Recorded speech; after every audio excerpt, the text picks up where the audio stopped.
Amém? O Senhor me levou a um texto que eu queria trazer para vocês. O texto está lá em Efésios, capítulo 2, verso 8. Efésios 2:8 diz assim: porque pela graça sois salvos, mediante a fé. E isso não vem de vós, é dom de Deus. Porque pela graça sois salvos, mediante a fé. E isso não vem de vós, é dom de Deus. A graça é um tema, como alguns dizem, um tema muito caro, muito precioso. Está nas Escrituras, e nesse tempo de perplexidade no qual vivemos, a graça, uma palavra da graça é como um farol em meio a uma tempestade. Ela nos aponta o porto seguro para as nossas almas. Por isso que precisamos entender o significado da graça e os seus efeitos na vida humana, né? Mas não só conhecer, entender. Precisamos experimentar todos os dias da graça do Senhor. Mas antes, eu gostaria de limpar o terreno para que não confundamos com os vários sentidos que esse termo, que essa palavra tem. Se pegarmos 1 aos Coríntios 1:4, Paulo vai dizer assim: sempre dou graças ao meu Deus por vós, por causa da graça de Deus que foi dada a vós em Cristo Jesus. A palavra graça aparece nesse texto aí 2 vezes, mas com significados diferentes. E a nossa intenção é justamente isso, fazer uma limpeza para focarmos em uma graça específica. Graça pode significar gratidão, reconhecimento por um feito por uma pessoa, por um feito ou por uma pessoas que fizeram algo de bom, como foi o caso de Áquila e Priscila para com Paulo. Paulo, lá em Romanos, ele vai citar essa expressão graça, ele dava graças pela vida desse casal, de Priscila e Áquila, como uma forma de gratidão. Graça também expressa louvor, adoração a Deus em diversas ocasiões. A Bíblia é recheada dessas expressões, ações de graças, damos graças, especialmente nas diversas vezes que se fazia uma refeição. Pode verificar, e eu tive esse cuidado de analisar, George, nos evangelhos, às vezes que Jesus se deparava diante de uma mesa, ele sempre dava graças ao Pai. Mas por aquela ocasião, por aquele alimento, seu provimento da vida. E é um hábito, passou a ser algo, um hábito, algo cultural para os cristãos, né? No momento da refeição, não aquela oração automática, Senhor, obrigado por isso, mas entender da graça ali, e num gesto também de adoração. Quando ele partiu o pão, a igreja vai fazer isso no primeiro século. A gente pode verificar nas cartas paulinas, quando se partiu o pão, ali no momento da ceia, há essa expressão da graça de Deus, né? A depender do contexto, pode também significar gratuidade, grátis, como fala em Mateus, quando o próprio Jesus diz que de graça recebestes, de graça dai. Então, nesse contexto, nesse sentido de gratuidade, né, não teve um valor, você não pagou por isso.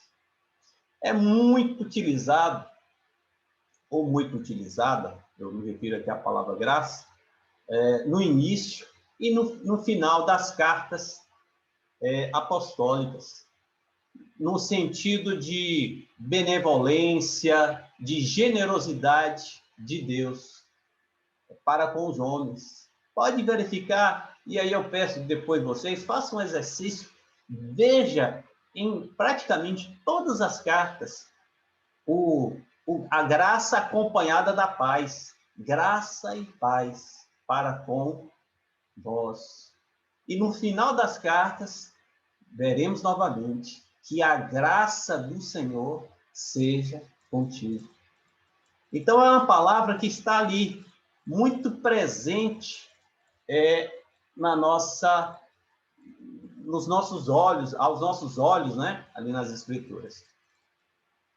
Mas, voltando ao texto de referência, de Efésios, capítulo 2, verso 8, vamos ampliar e vamos focar em um sentido específico dessa graça.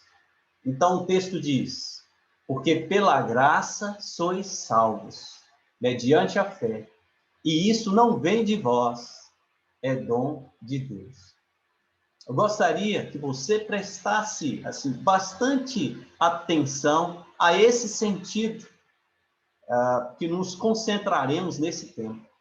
A graça como um dom de Deus, que concede a toda a humanidade e que a torna capaz de experimentar a salvação proposta por Deus. A graça como o transbordar do amor do Pai, revelado na pessoa do Filho, Jesus Cristo. Esse texto de Efésios fala que a salvação vem pela graça. Caso tenha aí um amigo nosso que esteja desavisado, eu queria falar um pouco sobre o porquê dessa salvação. Então, a graça, ela vai nos salvar, essa graça redentora. Mas nos salvar de quê? Então, ao amigo que de repente está nos assistindo, eu gostaria de apenas separar esse tempinho para falar sobre essa salvação.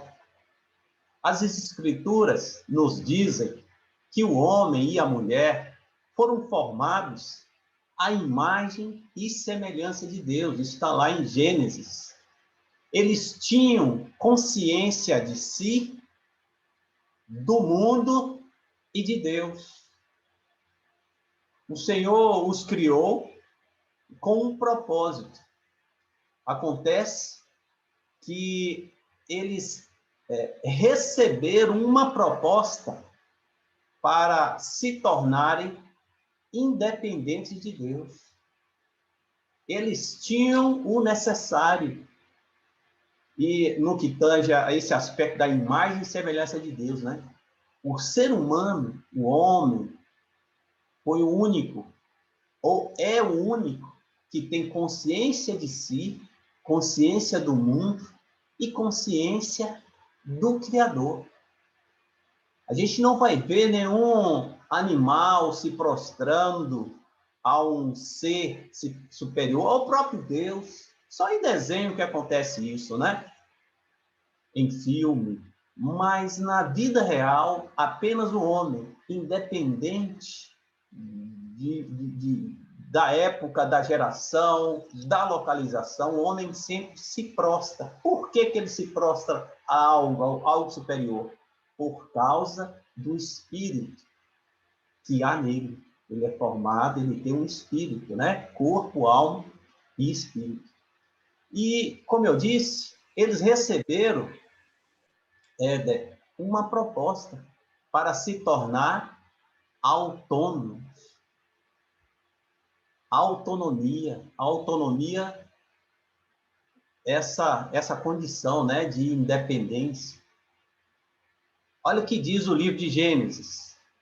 Vendo a mulher que a árvore era boa para se comer, agradável aos olhos e desejável para dar entendimento, tomou-lhe do fruto e comeu, e deu também ao marido, e ele comeu.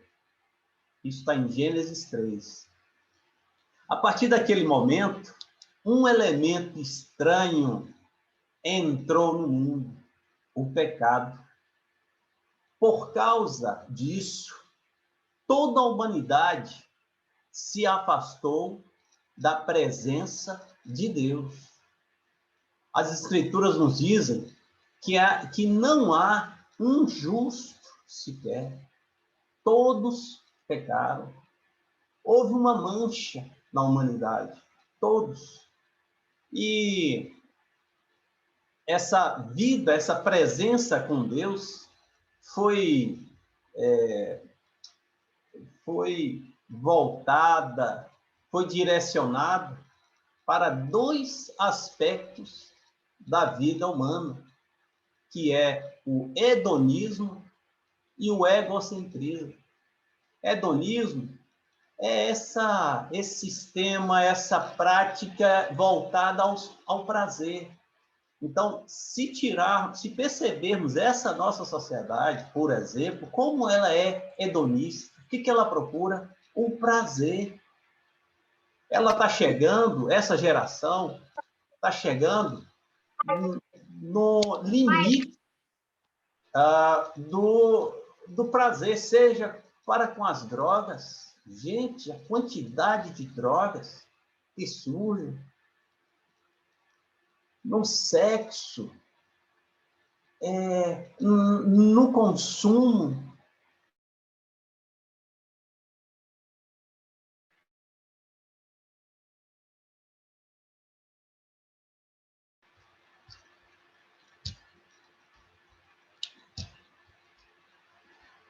Houve uma interferência aqui, não sei se chegou aí, mas vamos continuar. Então, essa sociedade voltada ao prazer, basta ligarmos, por exemplo, a TV ou a própria internet, ela leva a todas as formas de entretenimento, todas as formas para trazer, produzir prazer para o homem. E uma outra característica que eu disse, o hedonismo e o egocentrismo. O homem no centro do universo. Basta verificar esse efeito do pecado do homem na criança. Ainda ontem, eu e Thay estávamos num supermercado e tinha uma mãe lá desesperada, porque o menino, ele não sentava, ele queria fazer a própria vontade, que a mãe e que todo o supermercado se voltasse a ele. Então, isso representa, eu estou pegando aqui o caso de uma criança, mas isso representa a humanidade de uma forma geral, o homem como um centro do universo. Né? Então, essas duas formas foram, digamos, surgiram como efeito do pecado na humanidade. O homem passou, Benício, a buscar, através da religiosidade, é um lado, e o outro lado da impiedade. O homem buscou dois caminhos para poder seguir. A religiosidade. Já perceberam a quantidade de religiões? Eu estava só dando uma busca, há mais de 60 mil religiões no mundo.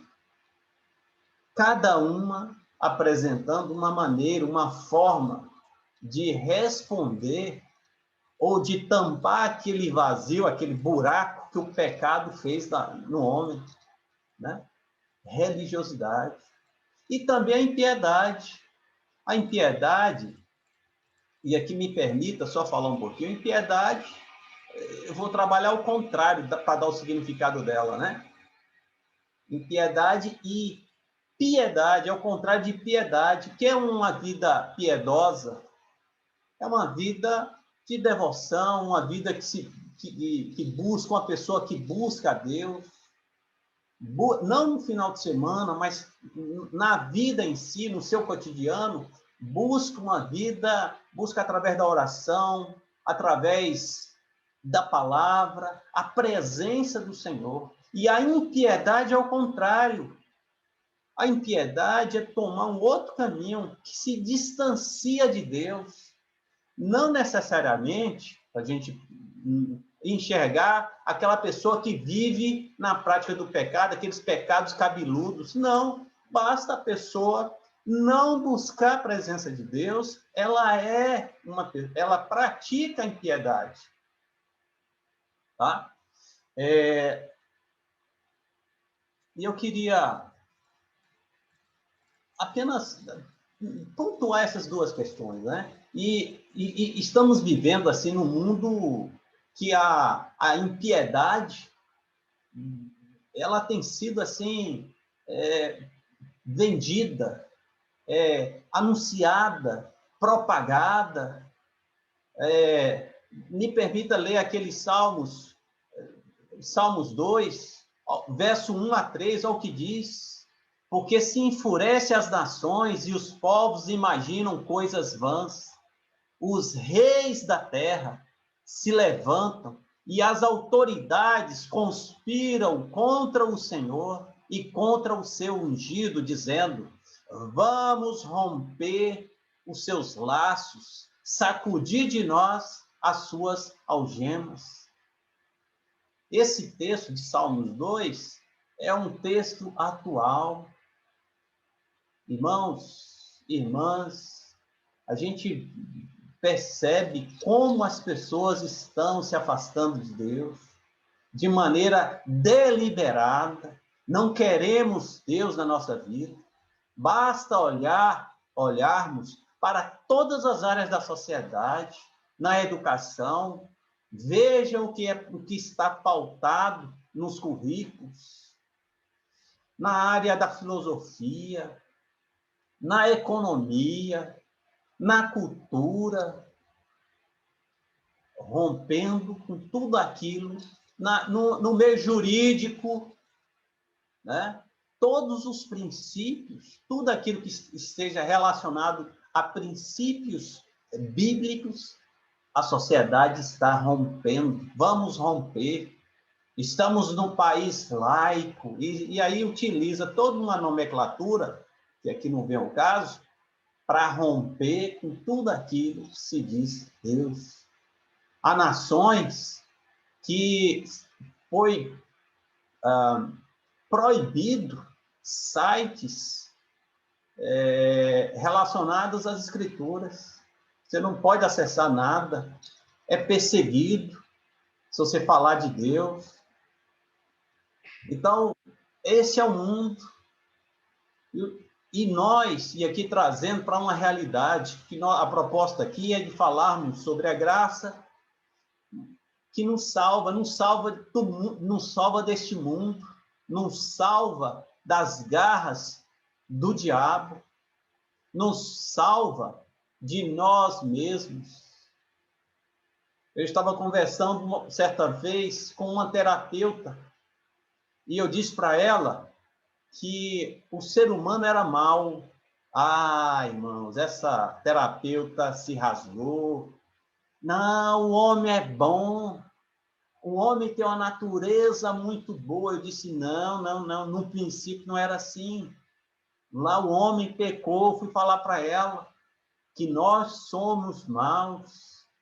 O que leva, irmãos, alguém a matar uma criança, a assassinar um padrasto, uma mãe, permitir?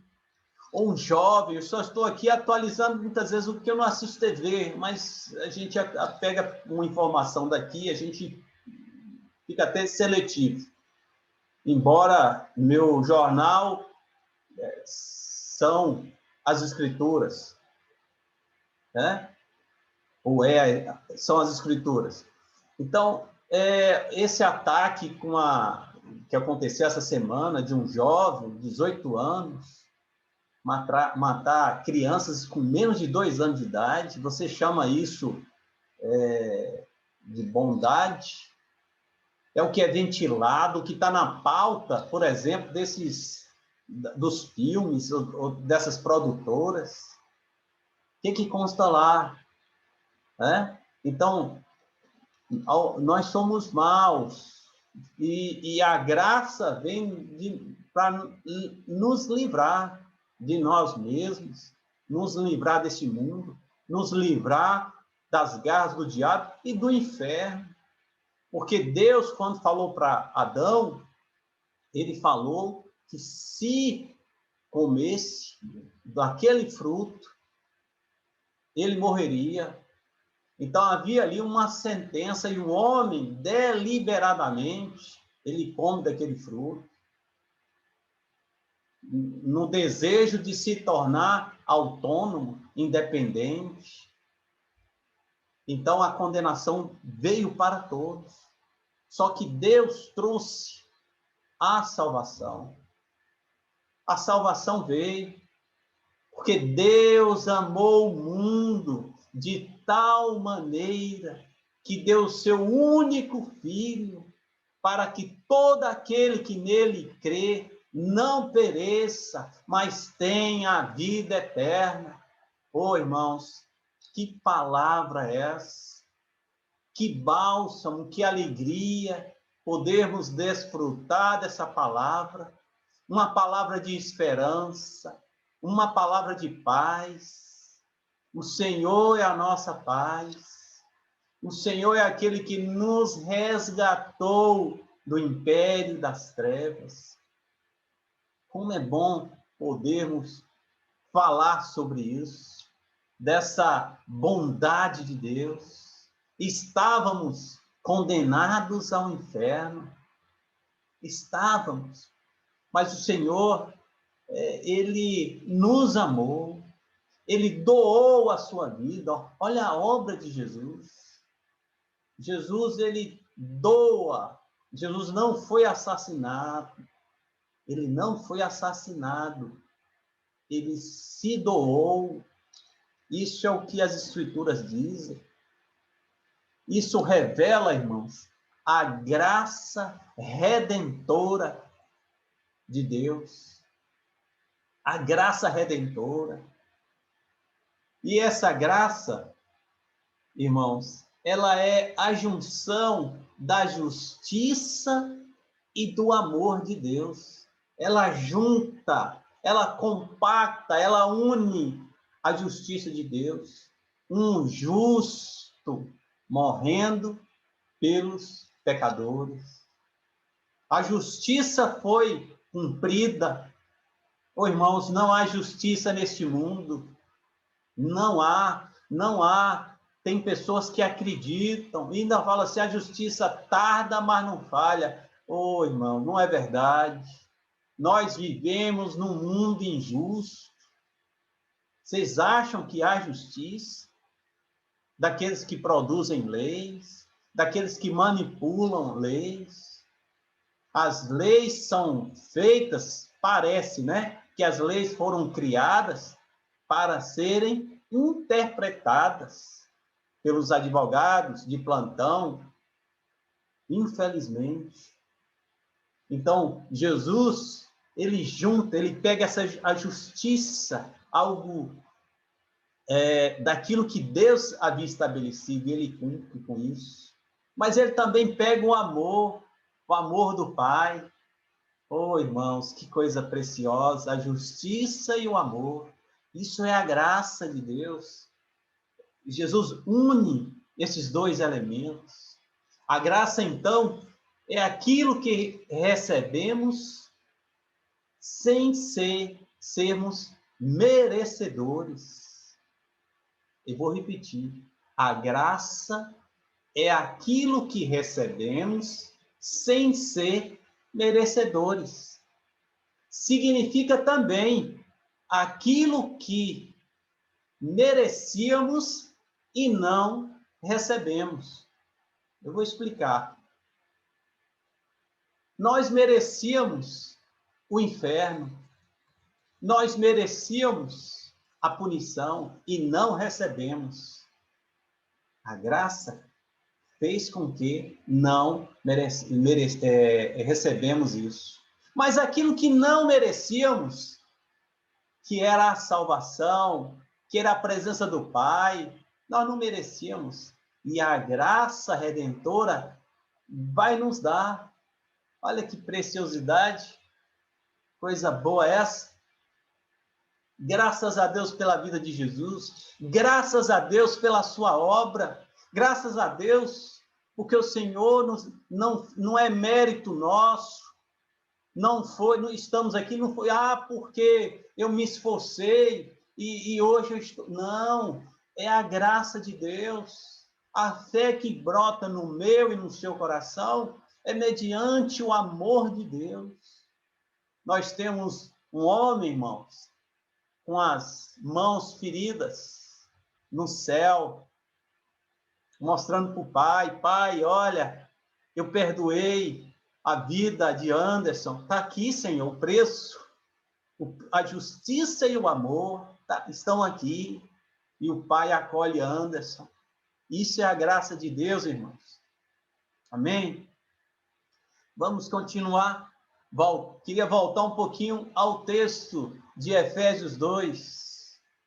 Porque pela graça sois salvos, mediante a fé.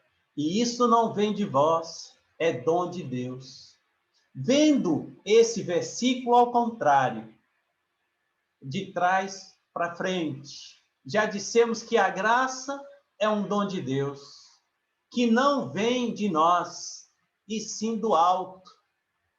Alto com L, e não do alto com U, no sentido de autônomo, de produzido pelo homem. Então, a salvação vem do alto com L, dos céus, glória a Deus, não vem de nenhum esforço humano.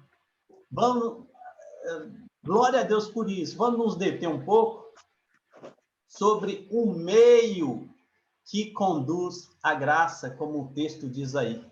A fé, a salvação, pela graça sois salvos, mediante a fé. Esse mediante é o meio, né? A graça como o meio. A graça seria a água e a fé a tubulação. Compreende?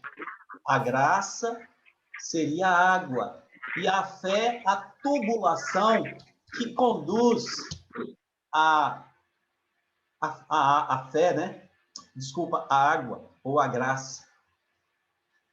Tem ou tinha um pregador do século XIX, Spurgeon. Ele era batista inglês. Ele dizia que a fé é composta por 3 coisas: conhecimento, crença e confiança. Tem um livro dele que fala sobre a graça, eu estava lendo, inclusive, livro muito precioso. Esse irmão tinha uma oratória, tinha uma graça, falava com a unção, que todos paravam para ouvir. E ele vai falar sobre essa graça, né? Sobre a fé, esses 3 elementos da fé. O primeiro é o conhecimento, e não poderia ser diferente. Uma pessoa só pode crer se tiver algum conhecimento sobre algo. Isso é o óbvio. Precisamos de conhecimento para poder crer. Lembram da palavra? A fé vem pelo ouvir. E aí eu já começo a trazer aquela introdução de Anderson, aquela fala de Anderson para a nossa realidade aqui. Tá? A fé vem pelo ouvir. Por isso precisamos anunciar o evangelho para que as pessoas saibam em quem crê e no que crê. Se a fé vem pelo ouvir, e aí eu vou lembrar vocês de um texto lá de Romanos. Como crerão se não há quem pregue ou se não ouviram? Né? Me veio esse texto agora. Então, precisamos anunciar o evangelho para que as pessoas tenham o conhecimento do caminho, por onde, o que, em quem eu vou crer. Compreende o que eu estou falando? De repente, ao amigo que está nos visitando, queremos dizer que o Senhor já falou e escreveu a sua vontade ao longo da história. E o que é mais importante? E o que mais importante ele falou está registrado, está aqui nas Escrituras. Deus já falou. Então o conhecimento está aqui, ó. Então, meu amigo, minha amiga, você busque na palavra, busque ouvir para aquilo que você, aquilo que gera no teu, que está no teu coração sobre a presença de Deus. Convido você para ler os evangelhos, amém? Então, o primeiro ponto é o conhecimento, para não ser uma fé cega, uma fé sem sentido. Tem que ser uma fé que tenha fundamento, que tenha base. Então, o primeiro elemento da fé é o conhecimento, tá? Na medida em que adquirimos conhecimento, passamos a acreditar. Esse é o segundo elemento, a crença. Primeiro, o conhecimento. Segundo, a crença. A palavra de Deus vai se confirmando no nosso espírito. A gente vai ouvindo e vai trazendo convicções. Meu espírito começa a perceber, a se alimentar da palavra, que é o próprio Deus. E vai produzindo cada vez mais uma crença nesse Deus bendito, nesse Deus amoroso. Graças a Deus por isso. Deus é bom, né? A gente vai passando a dar sentido à nossa existência. Passamos a acreditar na obra redentora de Cristo. Amém? Esse é o segundo elemento. Essa consciência nos leva à confiança. Esse é o terceiro elemento. Quando a fé se torna real.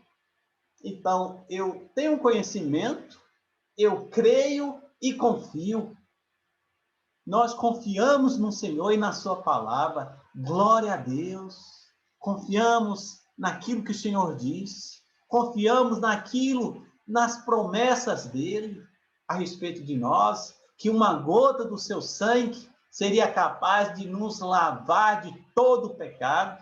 Glória a Deus. E aí, irmãos, a ciência, a cultura, a política, o futebol, as séries, os vídeos de internet, a tradição da minha família, ou seja, tudo que estava relacionado à minha vida passada, não mais determinará a minha vida presente. Por quê? Porque agora eu creio na palavra de vida, eu creio na palavra que o Senhor, na vida do Senhor, e isso vai gerando, vai produzindo em nós fé. eu já estou aqui caminhando para o final. E eu queria pegar apenas para exemplificar aquilo que nós já falamos aqui, sobre a graça, enquanto essa graça redentora, né, de Deus, e a fé, né, que seria o meio para conduzir essa graça. E aí me permita ilustrar pela passagem do filho pródigo, está lá em Lucas 15. Após o filho mais novo desejar a independência, ou uma vida autônoma, ele pede ao pai a sua parte. Senhor, pai, me dê a minha parte, me dá aquilo que me permite, que eu tenho direito. E o pai concede. O pai não poderia, ele não precisava, porque não se faz herança, nesse contexto aí, de vivo. Não se faz partilha de vivo, né? Mas o pai cedeu para o filho. E a Bíblia fala que ele saiu, foi para uma terra e foi curtir. Foi viver a chamada vida hedonista. Todo dia era sexta-feira. Todo dia era uma night. Mulher, bebida, homem, comida, festa. O que você pensar, aquilo que o mundo oferece para as pessoas. E ele entrou de cabeça nisso. E foi viver. E foi achar que estava vivendo. Acontece que o dinheiro acabou. E, para piorar, houve uma crise econômica naquele país, no qual ele se encontrava. Naquele quadro, os amigos sumiram. Isso é Lucas 15. Naquele quadro, os amigos foram embora. Ele consegue ali com um comerciante e foi cuidar de porcos, porque a fome bateu. E aí, irmãos, eu queria que vocês prestassem atenção no verso 17 de Lucas 15. Olha o que diz. Então, caindo em si, disse: quantos trabalhadores de meu pai têm pão com fartura, e eu aqui estou morrendo de fome.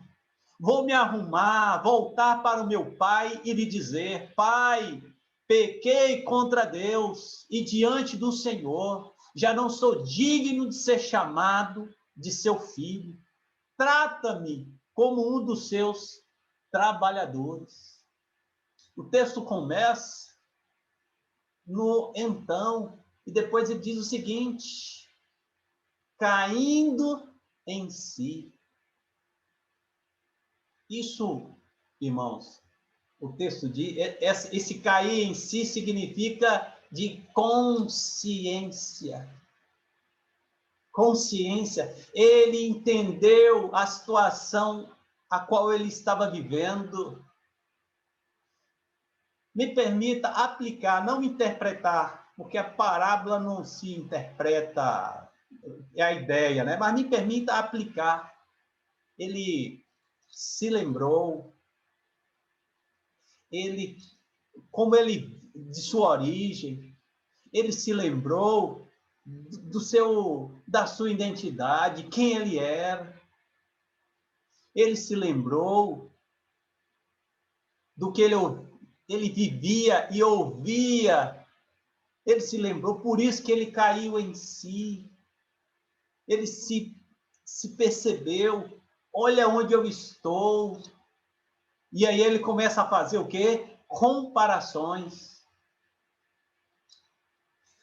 Se não levarmos o evangelho para as pessoas, como elas crerão? Como elas farão comparações? Ou qual vai ser a referência delas? E aí, Anderson, a urgência de levarmos o evangelho, porque o evangelho torna-se o referencial, torna-se, como é que se diz? O farol para que as pessoas que estão aí perdidas em alto mar possam se avistar, possam perceber. É o evangelho. Temos que levar o evangelho para as pessoas urgentemente. Irmãos, a quantidade de pessoas que estão aí tirando a sua vida porque não conseguiram enxergar, não tiveram um referencial. A quantidade de pessoas que estão buscando aí religiões, filosofias. Por quê? Porque não tem referência, não tem um farol, não tem uma palavra. E nós somos responsáveis para aqueles que estão perdidos terem essa atitude do filho pródigo, de cair em si. Mas o texto não para por aí.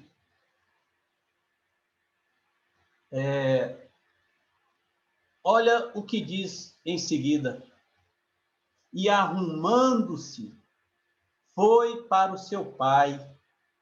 Vinha ele de longe. Quando seu pai o avistou e compadecido-se dele, correndo, o abraçou e o beijou. Oh, irmãos, isso é a graça de Deus, isso é o amor do Pai. Aquele filho estava perdido, e se a gente olhar ali, o pai estava na expectativa do retorno do filho. Ele o abraçou, ele o beijou. O Senhor fez isso comigo. O Senhor fez isso contigo. No dia em que você caiu em si e correu para os braços do Pai, você feria o Senhor, você desagradava, mas o Senhor lhe amou.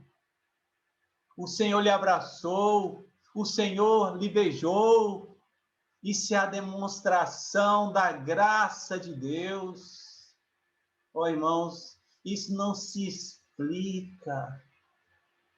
Quantas pessoas estão carecendo desse abraço do Pai, de saber o caminho de volta?